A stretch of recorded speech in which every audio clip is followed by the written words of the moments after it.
बातमीपत्रात आता पाहूयात गल्लीपासून ते दिल्लीपर्यंतच्या ताज्या घडामोडींचा धावता आढावा। पश्चिम बंगालमधील उत्तर 24 परगणा जिल्ह्यातील मध्यमग्राम इथं बुधवारी रात्री 10:30 वाजता भाजप नेते शुभेंदू अधिकारी यांचे वैयक्तिक सहाय्यक पीए चंद्रनाथ रथ यांची गोळ्या झाडून हत्या करण्यात आली। घटनेच्या वेळी चंद्रनाथ स्कॉर्पिओ गाडीतून कोलकाताहून मध्यमग्राममधील आपल्या घरी परतत होते। मिळालेल्या माहितीनुसार ते चालक आणि आणखी एका व्यक्तीच्या शेजारी बसले होते। कोलकातापासून सुमारे 20 किलोमीटर अंतरावर असलेल्या दौलतला आणि मध्यमग्रामच्या दरम्यान मागून आलेल्या एका कारनं स्कॉर्पिओचा रस्ता अडवला।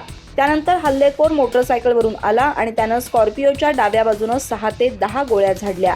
चंद्रनाथ यांना 4 गोळ्या लागल्या, यापैकी 2 त्यांच्या छातीत आणि 1 पोटात घुसली।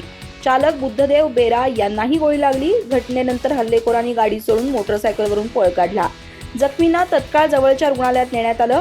तिथं डॉक्टरांनी चंद्रनाथ यांना मृत घोषित केलं। चालकाची प्रकृती गंभीर आहे। भाजपनं ही घटना घडवल्याचा आरोप टीएमसीवर केलाय। न्यायवैद्यक तपासातील प्राथमिक माहितीनुसार हल्लेखोरांनी ग्लॉक 47X पिस्तुलाचा वापर केला। सामान्य गुन्हेगार इतकी अत्याधुनिक शस्त्र वापरत नाहीत। हल्ल्याची पद्धत केवळ एका व्यावसायिक नेमबाजानंच केली असावी। बाईकवरून आलेल्या हल्लेखोरानं हेल्मेट घातलं होतं आणि बाईकला नंबर प्लेट नव्हती। पोलिसांनी घटनास्थळावरून स्कॉर्पिओचा मार्ग अडवणारी कार जप्त केली आहे, मात्र त्या वाहनावरील नंबर प्लेट बनावट असल्याचं निष्पन्न झालंय।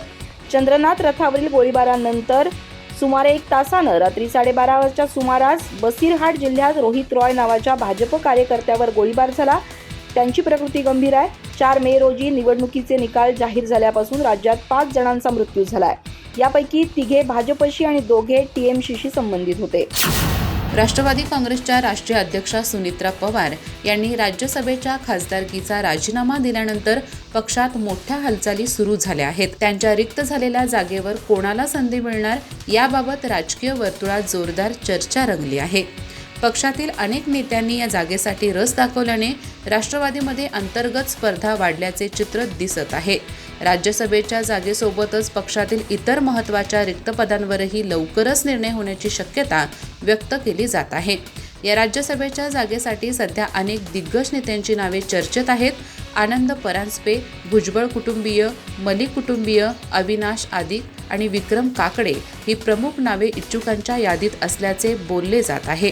त्यामुळे पक्षात कोणाची वर्णी लागणार याकडे सर्वांचे लक्ष लागले आहे। सुनित्रा पवार आणि प्रदेशाध्यक्ष सुनील तटकरे यांच्याकडे इच्छुक नेत्यांची सतत भेटीगाठी सुरू असल्याची चर्चा आहे, मात्र अंतिम निर्णयाबाबत अद्याप कोणतीही अधिकृत माहिती समोर आलेली नाही। राज्यसभेच्या जागेबरोबरच राष्ट्रवादी काँग्रेसमधील अनेक महत्त्वाची संघटनात्मक पदे सध्या रिक्त आहेत। युवक प्रदेशाध्यक्षपद गेल्या 10 महिन्यापासून रिकामे आहे।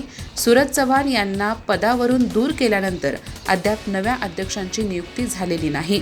त्याचबरोबर रुपाली चाकणकर यांनी राजीनामा दिल्यानंतर महिला आयोग आणि महिला प्रदेशाध्यक्षपदही रिक्त आहे। त्यामुळे पक्ष संघटनेत अनेक बदल होण्याची शक्यता व्यक्त केली जात आहे।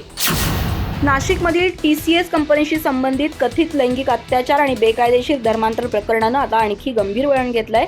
या प्रकरणातील मुख्य संशयित आरोपी निदा खान हिच्याकडेच कथित मिशन कन्व्हर्जनची जबाबदारी सोपवण्यात आल्याचा संशय विशेष तपास पथकानं व्यक्त केलाय। या प्रकरणात अनेक धक्कादायक बाबी समोर येत असून तपास यंत्रणांनी आपला फास अधिक घट्ट केलाय। सध्या निदा खान फरार असून तिचा शोध घेण्यासाठी राज्यभर विशेष पथकं सक्रिय करण्यात आली आहेत। या प्रकरणामुळे नाशिकसह राज्यभरात मोठी खळबळ उडाली आहे। मुंबई नाका आणि देवळाली कॅम्प पोलीस ठाण्यात दाखल गुन्ह्यांमध्ये निदा खान हिचं नाव समोर आलंय। तपासादरम्यान TCS मधील एका पुरुष कर्मचाऱ्यासह महिला कर्मचाऱ्याचं धर्मांतर घडवून आणण्याचा प्रयत्न झाल्याची माहिती पोलिसांना मिळाली आहे। तसंच धार्मिक भावना दुखावणे, गुंगी आणणारे पदार्थ वापरून अत्याचार करणे आणि पीडितांना धमकावणे असा एक गंभीर आरोपही या प्रकरणात करण्यात आलेत। SITच्या हाती लागलेल्या काही पुराव्यानुसार निदा खान ही केवळ सहभागी नव्हती, तर काही विशिष्ट व्यक्तींना लक्ष्य करण्याचं काम तिच्याकडे देण्यात आलं होतं असा संशय तपास अधिकाऱ्यांनी व्यक्त केलाय। दरम्यान अटकेपासून संरक्षण मिळावं यासाठी निदा खाननं न्यायालयात अटकपूर्व जामिनासाठी अर्ज दाखल केला होता, मात्र न्यायालयानं गुन्ह्याचे स्वरूप आणि प्राथमिक पुरावे लक्षात घेऊन तिचा अर्ज फेटाळून लावला।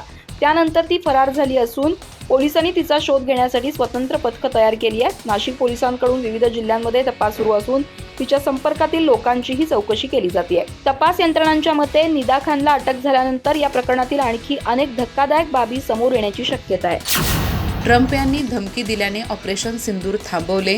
आमच्या सत्ताधाऱ्यांनी इराणकडून काही धडे घेतले पाहिजे, असे उभाटा गटाचे खासदार संजय राऊत यांनी म्हटले आहे। तर केंद्र सरकारला वाटते की पश्चिम बंगालमध्ये हिंसाचार घडला पाहिजे आणि त्याचे लोण देशभरात गेले पाहिजे. ही येणाऱ्या निवडणुकीची भाजपकडून तयारी सुरू आहे, असेही राऊत यांनी म्हटले आहे. संजय राऊत म्हणाले, पश्चिम बंगालमध्ये घटनात्मक पेच निर्माण होईल का याविषयी मी आत्ताच सांगू शकत नाही, पण राज्यपाल आणि देशाचे गृहमंत्री कोणत्याही थराला जाऊ शकतात. ममता बॅनर्जी यांची भूमिका स्पष्ट आहे की मी निवडणूक हरले नाही, कपट रचून माझा पराभव घडवण्यात आला. 100 जागा लुटल्या गेल्या, 90 लाख मते कापली गेली, त्यातील 27 लाख मतांचा विजय कोर्टात प्रलंबित आहे.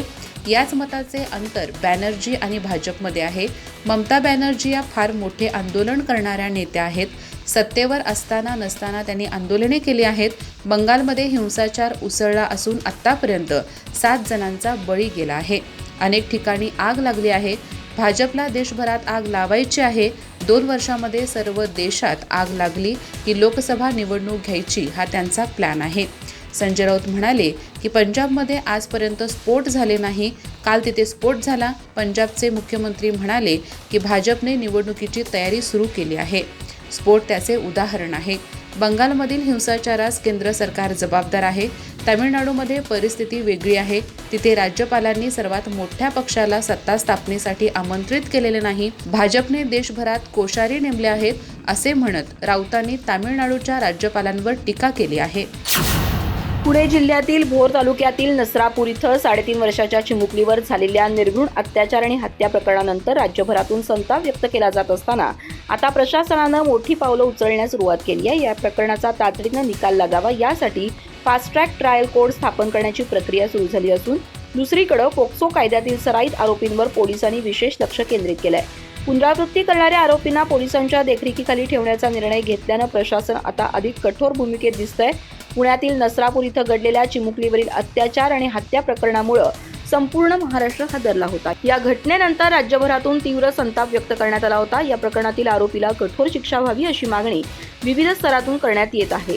वाढता जनक्षोभ आणि प्रकरणाची गंभीरता लक्षात घेता राज्य सरकारनं आता या खटल्याचा जलदगतीनं निकाल लावण्याच्या दृष्टीनं महत्त्वाची पावलं उचलली आहेत. प्रशासनानं या प्रकरणाकडे अत्यंत संवेदनशीलतेनं पाहत न्याय प्रक्रिया वेगानं पार पाडण्याचे संकेत दिलेत. राज्य सरकारच्या निर्देशानुसार आणि उच्च न्यायालयाच्या परवानगीनं या प्रकरणासाठी विशेष फास्ट ट्रॅक ट्रायल कोर्ट उभारण्याची प्रक्रिया सुरू करण्यात आली आहे.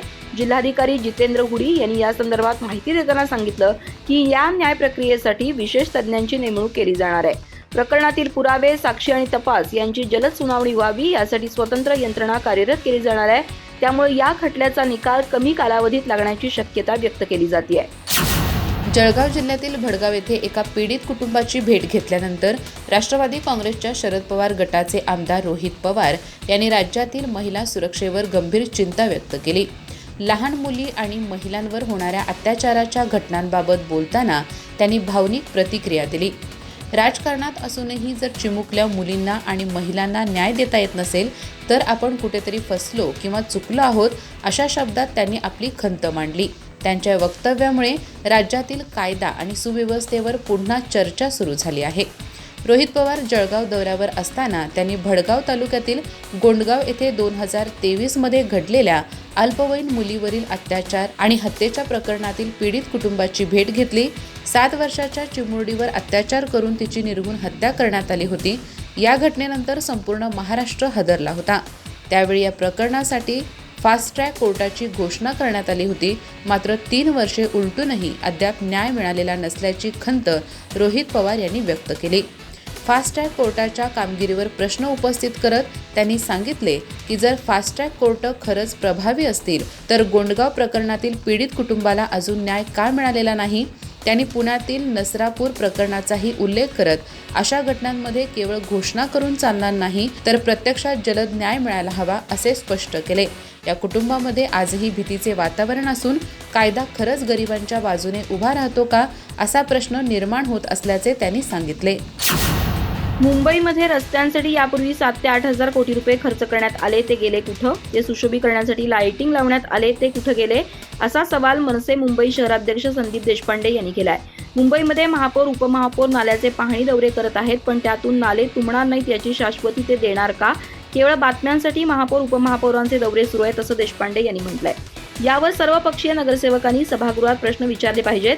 संदीप देशपांडे म्हणाले की महाराष्ट्र सरकारचं राजपत्रित आणि अराजपत्रित अधिकारी यांना हिंदी भाषेची परीक्षा सरकार घेणार होते, पण मनसेनं विनंती केल्यानंतर मंत्री उदय सामंत यांनी त्या परीक्षेला स्थगिती दिली. मी त्यांचे आभार मानतो. ही परीक्षा कायमची रद्द व्हावी यासाठी आम्ही त्यांची भेट घेत त्यांना निवेदन देणार आहोत. ही परीक्षा कायमची रद्द व्हावी यासाठी आम्ही प्रयत्न करू. संदीप देशपांडे म्हणाले की महाराष्ट्रात कुठलीही भाषा लादल्याचा प्रयत्न आम्ही सहन करणार नाही. रेल्वेमध्ये गुजराती भाषेत लागलेल्या बोर्डवर बोलताना देशपांडे यांनी असं म्हटलं आहे. दिल्लीमध्ये काही भय्ये बसले आहेत, त्यांना खुश करण्यासाठी महाराष्ट्र सरकारचे प्रयत्न सुरू आहेत. महाराष्ट्र सरकारनं मराठी भाषेची आणि स्वतःची अस्मिता जपली पाहिजे. मराठी भाषा ही अभिजात भाषा आहे, तर हिंदी भाषा ही आता 100 ते 150 वर्षापूर्वीची भाषा आहे. मराठी भाषेला एक ऐतिहासिक महत्त्व आहे. ती समृद्ध करण्यासाठी छत्रपती शिवाजी महाराज यांनी काम केलं. पश्चिम बंगाल विधानसभा निवडणुकीच्या अनुभवानंतर आता देशातील निवडणूक प्रक्रियेत मतदार यादी शुद्धीकरण हा विषय केंद्रस्थानी आला आहे. बंगालमध्ये भाजपने ज्याप्रमाणे बोगस आणि बांगलादेशी मतदारांचे जाळे उघड केले, तोच पॅटर्न आता महाराष्ट्रात राबवण्याची रणनीती आखली आहे.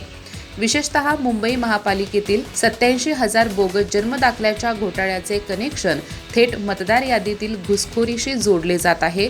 यामुळे विधानसभा निवडणुकीपूर्वी राज्यातील राजकारण वोट बँक विरुद्ध राष्ट्रीय सुरक्षा अशा वळणावर येऊन ठेपले आहे. किरीट सोमय्याच्या माहितीनुसार पश्चिम बंगालमध्ये भाजप कार्यकर्त्यांनी SSR प्रक्रियेदरम्यान 90 लाख बोगस मतदारांवर आक्षेप घेतले होते. त्यापैकी 64 लाख आक्षेप निवडणूक आयोगाने वैध ठरवत नावे वगळली. हाच अनुभव लक्षात घेऊन महाराष्ट्रातही 50 लाख संशयास्पद मतदारांची छाननी सुरू केली आहे. मुंबई मनपात समोर आलेल्या 87,347 बोगस जन्मदाखल्याच्या प्रकरणाची चौकशी करण्यासाठी मुख्यमंत्री देवेंद्र फडणवीस यांनी SIT गठीत केली आहे. भाजपने या मोहिमेला प्री SSR असे नाव दिले आहे. गेल्या 2 महिन्यापासून कार्यकर्त्यांना विशेष प्रशिक्षण देण्यात आले असून ते घरोघरी जाऊन मतदारांचे मॅपिंग करत आहेत. ज्या मतदारांकडे मालदा किंवा मुर्शिदाबाद येथील आधार कार्ड आहेत त्यांची विशेष तपासणी केली जाणार आहे. आमची ही मोहीम केवळ निवडणुकीसाठी नसून राष्ट्रीय सुरक्षेसाठी आहे, असे सोमय्या यांनी स्पष्ट केले आहे. अधिक माहिती आणि ताज्या घडामोडींसाठी आजच आमचे चॅनल सबस्क्राईब करा.